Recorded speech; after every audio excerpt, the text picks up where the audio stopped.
We're road tripping around Lake Superior. So far, we've covered the Canadian side, and if you haven't seen that part yet, I'll link it at the end of this video. Today, we're crossing over to check out Kakabeka Falls, Grand Portage, Grand Marais, a few more waterfalls, Palisade Head, and Pebble Beach. It's going to be a packed day, so let's keep moving. When you're driving around Lake Superior, looking for that wow spot, you've got to pull over at Kakabeka Falls Provincial Park. This place is all about nature showing off. You've got waterfalls dropping 40 meters down rugged rock cliffs, with mist rising up like it's putting on a show just for you. It's intense, it's stunning, and it's the kind of spot that'll stick with you long after you leave. They call it the Niagara of the North, but it's way less crowded and still seriously impressive. Heads up, there's a small parking fee, about $5 when we went there, but trust me, it's worth it. The trails take you right up to the gorge, which was carved out by the river over thousands of years. There's this wooden boardwalk that wraps around the falls, giving you views from all sorts of angles. And then you hit this bridge that crosses right above the falls. Standing there with the river crashing below is unreal, but I think the best view comes just past this bridge.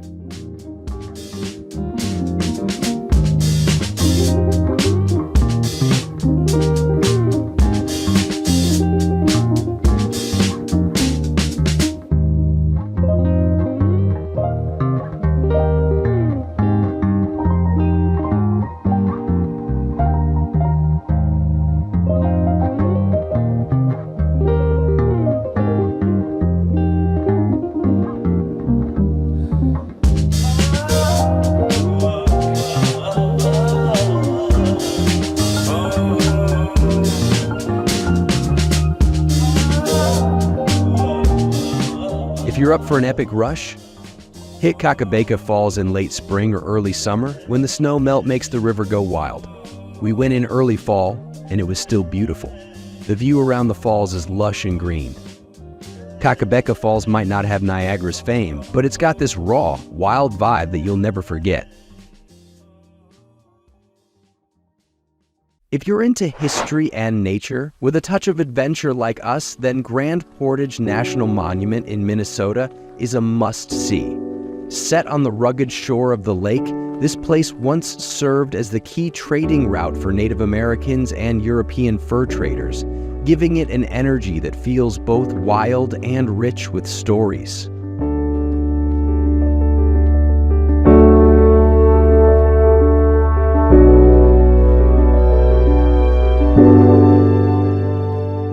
Walking the grounds, you can imagine the hustle and bustle of the fur trade era, with canoe routes and historic fort structures. We didn't have much time to go inside the building, but you should when you get a chance. Let yourself immerse in the whole scene, watching blacksmiths work, listening to interpreters tell stories, and getting up close to replicas of the massive canoes that transported goods.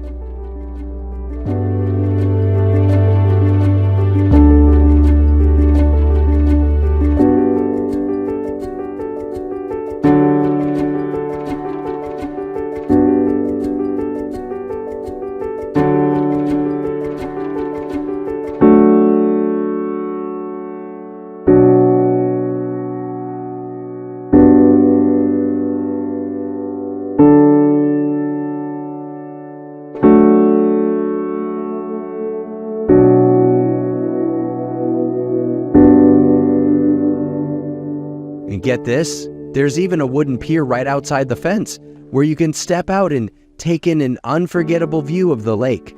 A deep blue stretch of water framed by rolling hills and rocky shores.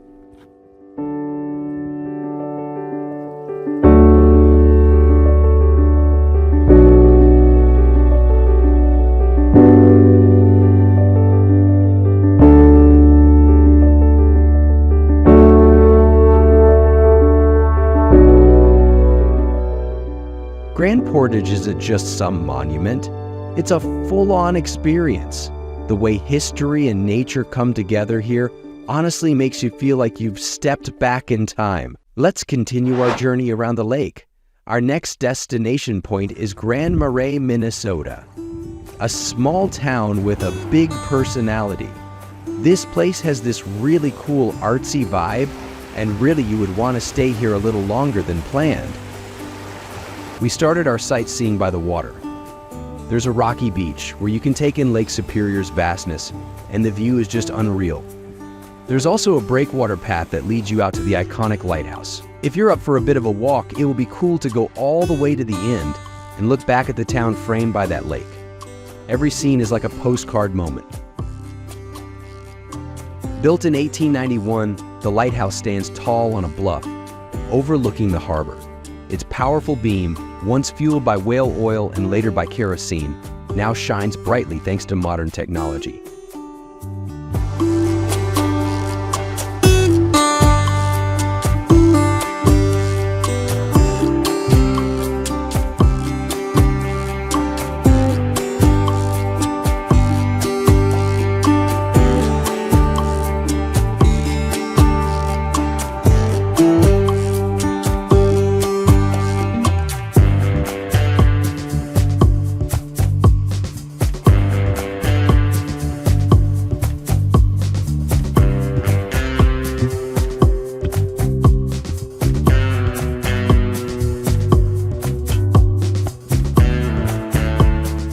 Grand Marais is not just about stunning scenery. It's a hub for creativity. As we walked by the water, we saw some talented artists and hobbyists painting the Grand Marais lighthouse. It's incredible to see them at work, adding their unique touch to this iconic landmark. And speaking of art, this town is brimming with artistic energy. I'd love to spend more time exploring the local art galleries and chatting with the artists about their work. But for now, there's something even more exciting ahead. Stay tuned, because I'm about to show you something truly special.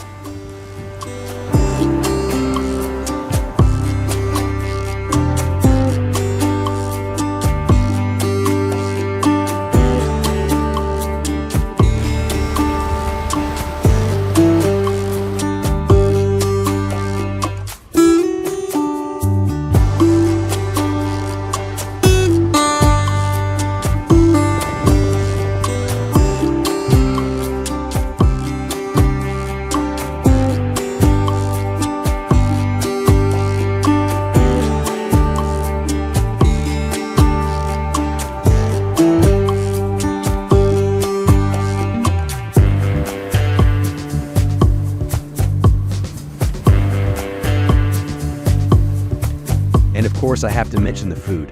You can't leave without trying one of the famous donuts. From the world's best donut shop, the cinnamon sugar ones were my favorite.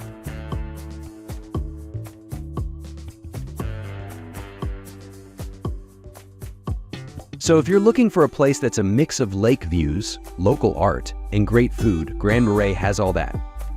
Plus a laid-back charm that makes it easy to lose track of time. Let's keep our Lake Superior adventure going, shall we? Our next stop, Cross River Falls. Just off Highway 61, this waterfall is super easy to reach and absolutely worth pulling over for. You can literally hop out of the car and be right there, hearing the falls roar almost instantly. The water crashes down in a series of drops, giving it this wild, layered look. And if it's a sunny day, you might even spot a rainbow in the mist. There's a little bridge that takes you right up close. Perfect for snapping a quick photo.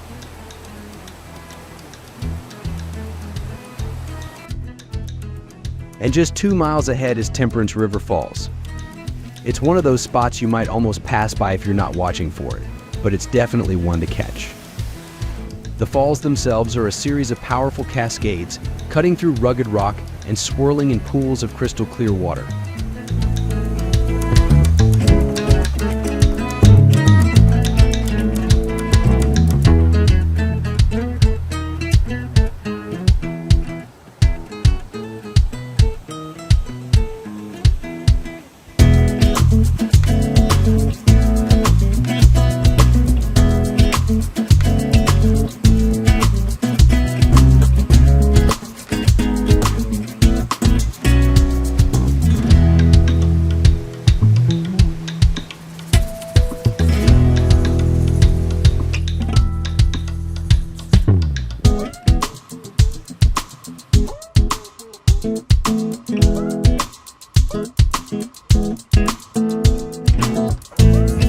sound is calming.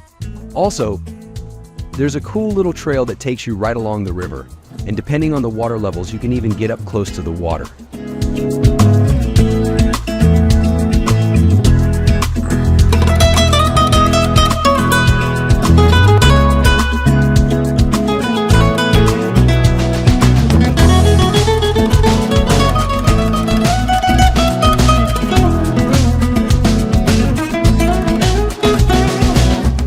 One of my favorite parts?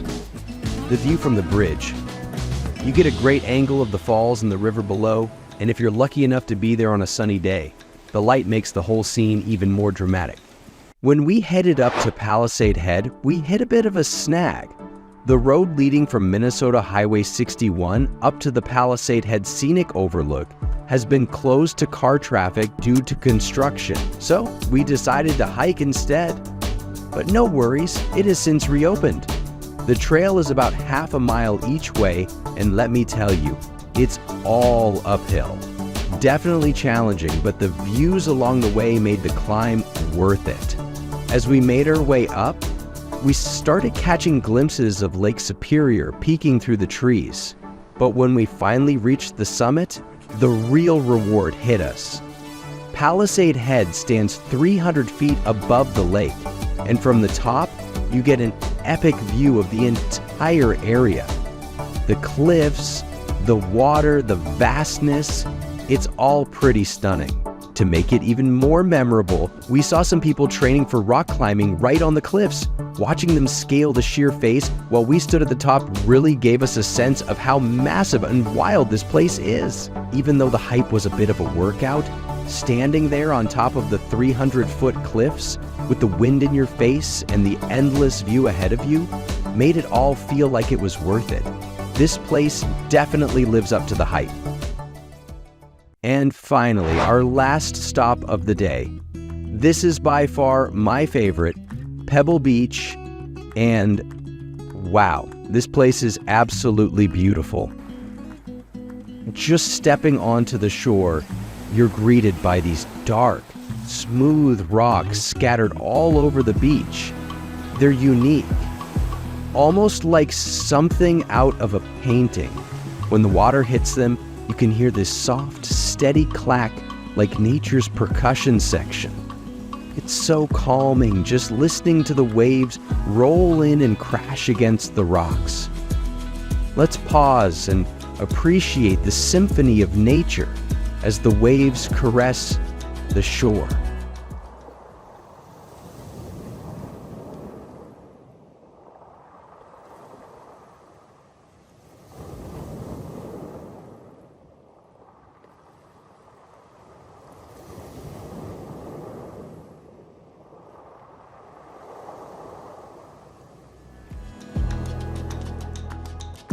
What really stands out here is the view of the lighthouse.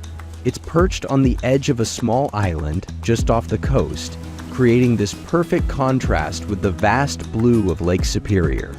It feels like you've found this peaceful spot where the world just slows down for a minute. We spent a while just sitting here, taking it all in.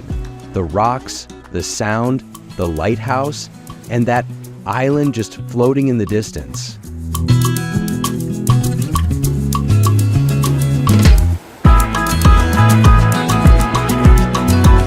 Today was a total blast. We hit up so many amazing spots around Lake Superior. Tomorrow we're heading to Vermilion Gorge, so stay tuned for that video. It's gonna be epic. And please consider liking and subscribing.